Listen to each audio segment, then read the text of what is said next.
कुछ बात हो जाए दी ए निशा जी ट्रेवल दी ना सरकार ढेर दिन पर मिलल लड़ू। हाँ जी अब देखो सबका से पहले तू हमारे मित्र हो। सबका से पहले तो ये हम चाहब कि आज देवापुर में हमारे सब भाई बाड़ा कमेटी के सदस्य। हाँ जी तो ये हम चाहब गीत संगीत में का हो कुछ बात हो जाए दी मुलाकात हो जाए दी चापुर गुड़गु तनी धीर धरिए सैया कुछ रात हो जाए दी तनी धीर धरिए सैया कुछ बात हो जाए काहे जरा दिया पिया दिया सासू जी के घर में अरे जरा दिया दिया पिया सासू जी के घर में नदी तो बैठल भी कोठरी ऊपर में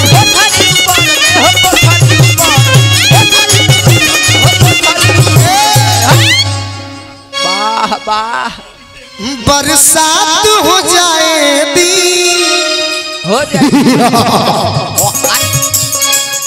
बरसात हो जाए दी।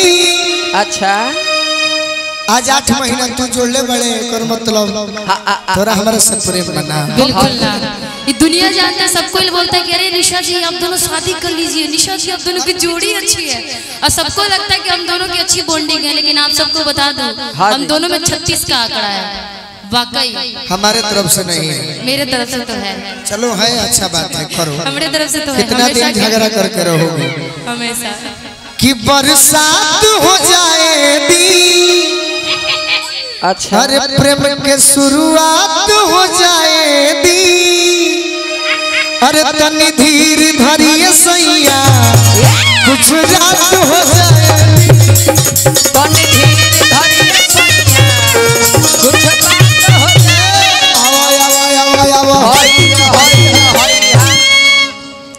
ये क्या बात है कि 36 का आंकड़ा है। वाह वाह लोगों को लगता है कि पहले से हम लोग बॉन्डिंग करके रखते हैं मेरी आपसे कहाँ बातें भी होती है। मैं जितना आपका सम्मान करता हूँ अच्छा देखती हूँ बहुत कम लोग का करता हूँ। देखती हूँ मैं वो मंच का बात छोड़ दो सही लेकिन नहीं लेकिन बोलना तुम्हारा चाहिए। इज्जत करता हूँ दिल से वो मंच पर मूड होता है कलाकारी होता है लेकिन तुम्हारा सम्मान करता हूँ और किया ये तुम्हें पता भी होगा करते रहे। और हमने तो जब स्टार्ट किया था डुइट गाने हम दोनों गाने के लिए तो हम सोचे थे कि अच्छा होगा लेकिन आज के समय में जो देख रहे हैं इसी के लिए हम लोग डुइट थोड़ी गाए थे कि हर मंचों पे झगड़ा लड़ाई लोग कर ले।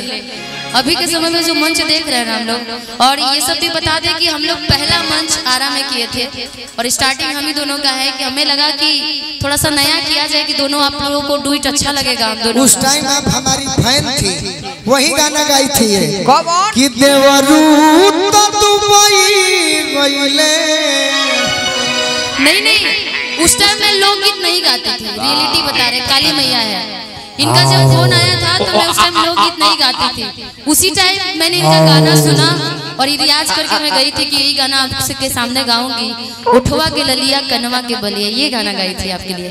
लेकिन मान लीजिए आप प्रदेश चले जाए हाँ ट्रेन के टिकट कटाई अच्छा कोड दीजिएगा भैया नहीं कोड बहुत याद आवेला की सूरत तुहार